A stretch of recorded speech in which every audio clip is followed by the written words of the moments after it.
Sweet.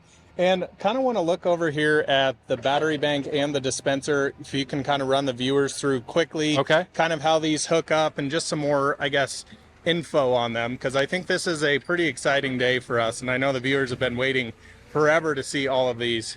Well, I'm excited because Winn-Marion, we install for ABB and we sell ABB chargers, but we obviously do charge point, juice box. Now we're doing XCHARGE. This will be our first XCHARGE unit, so we get to learn how this one's installed.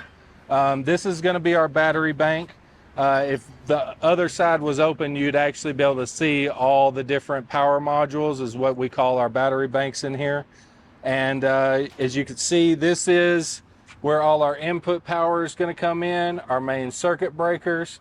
We're going to be tying in our power from our transformer into this customer auxiliary power, and that's going to power our HVAC system to heat and cool this unit.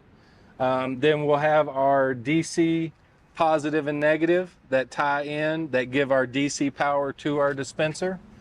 And then we have some Cat 5 or Cat 6 and auxiliary controls to just communicate between the battery bank and our dispenser.